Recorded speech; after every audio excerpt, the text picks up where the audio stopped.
Hey, good morning. This is Andy Daster, President of North American Insurance Services, joined here by Renee Shannon. Good morning, Renee. Good morning, Andy. How are you?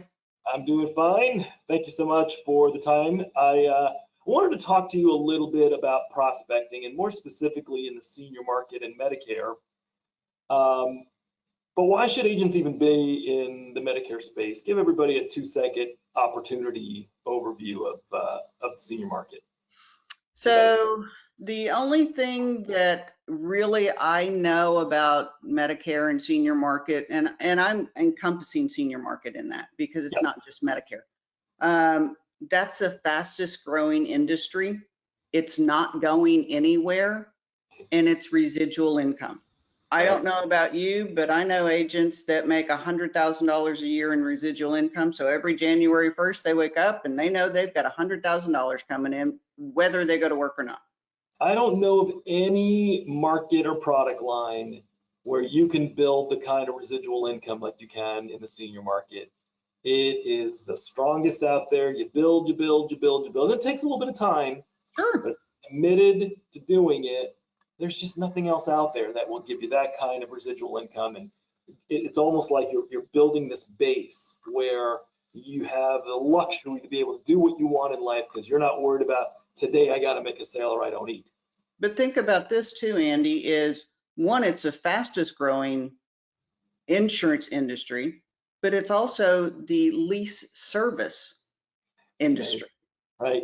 And our clientele is so appreciative of you that they invite me.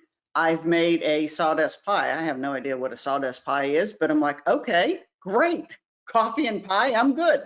Yep. Uh, and that's what I like about that market is they're not going to sell you down the river for 50 bucks. They stay with you. As long as you develop that relationship, they're there. Couldn't agree more. And really stable. The premiums stay low. The benefits keep getting better. The commissions keep getting better. Anyway, all right. I think we beat that pretty good. Huge, huge opportunity in the senior market and Medicare in particular.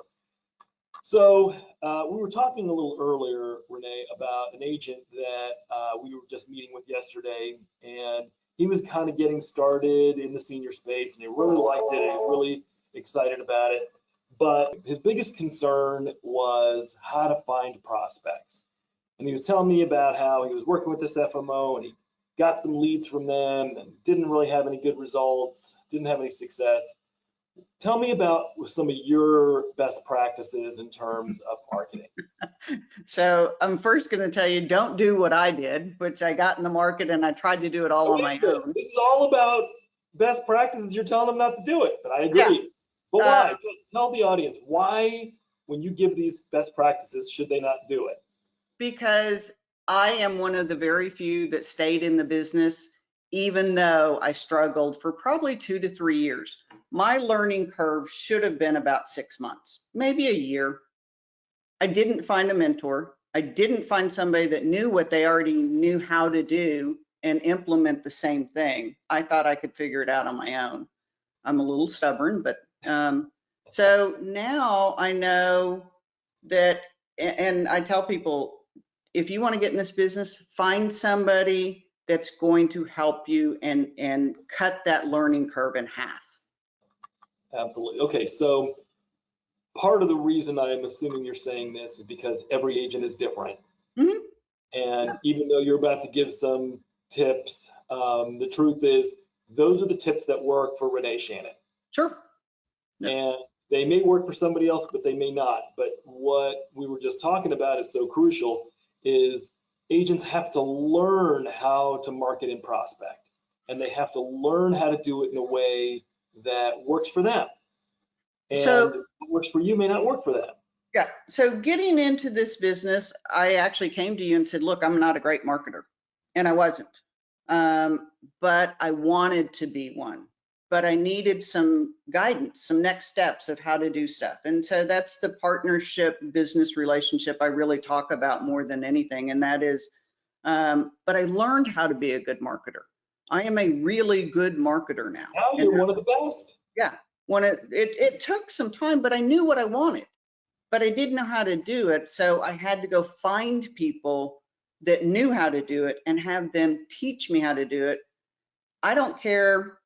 I love you. I love our company. But if you guys went away tomorrow, that would not affect my income. Right, because you And still have, that's what you really want, is you want to build with people, but you also want to learn. And learning is being a part of something that you learn from. We were in an event yesterday. It was a great event. And I always talk about our closed Facebook group, because people can actually, and they do all the time, they'll text me and say, hey, do you have a few minutes? I'm like, sure. And that's what we do. And it may be something minimal to us, but it's huge to them. So if you're a new agent, your first guidance is go find somebody that's figured this out, partner up, find a mentor, get engaged sure. into the culture of what they're doing. So I totally get that. Yep. But that's still a little vague. Again, let's go back to that one agent who we were talking to yesterday, and he says, I don't even know where to get started. So the first thing we both would tell him is, first thing you got to do is find somebody to work with. So what would be the second thing? Second thing is find things that work for you. So we have a lot of elite producers. And it's so funny because we're all different. None of us do the exact same thing. In fact, Now, not even close. It's like not even close. And so for me, I want to figure out what works for me. I have designed a life that I like. I can work from anywhere I want, dressed any way I want, and still make a good living. So when I go to the beach for 2 weeks, Andy doesn't say, hey, where are you and what's your production? So with that, I kind of do easy things, budget friendly. Go partner up with some PNC agents. They already have a built-in book of business. They're not selling healthcare or Medicare. Go get you 3 or 4 of those. And then you say, okay, what's in it for them? What's in it for them is the last question I ask my clients, and when's the last time you shopped your property and casualty? Now, I've been with my guy for 30 years. You're overpaying. Let me give you some names, call them, let them run some quotes for you. it's a mutually beneficial relationship. That's the partnership. Yep. So that costs no money.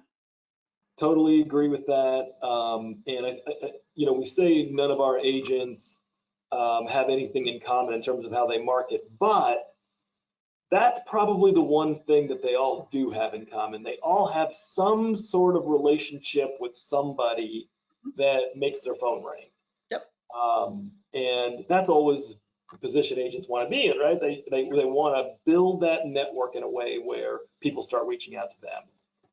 Good stuff. Any last words on senior market and prospecting, and again, thinking about that agent who's just trying to get over that hump or trying to figure out how to be successful in the business? Yeah, figure out where the seniors go. Senior market, senior centers. Get to know the senior center people.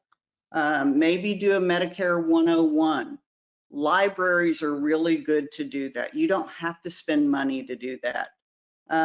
We've got a great technology that I brought to the deal, and it is fantastic. And I can figure out within 10, 20, 30 miles of me who's turning 65 in the next 12 months. So I think maybe the big thing that I'm taking away from what you're saying, not once did I hear you say, go call a mail house and do a lead drop. And I think that is the go-to of so many FMOs. You call them up and you talk about leads, and they'll say, okay, here's 30 of them. You don't know where they came from or how they got there. Who the heck knows? And they're all doing mail drops because that's the simple, easy way for FMOs to appease you. But that's not what we're about. So don't call us up and say, hey, drop me a mailing. What we'd rather do is we're looking for agents instead that say, help me understand and learn how to market my business, how to create a local brand. Because that's kind of what you're describing. You're describing somebody who's building a brand that this is my expertise, this is what I can help people with, and people want the help. I've lived in Fort Worth for 30 years, and if I don't get referrals, I'm doing something wrong. I send out cards that say local Medicare specialist, Yeah. and they call me. I love it. I'm going to end with that because I think that's the greatest advice you could give. Thanks so much for the time, Renee. Appreciate it. Thanks.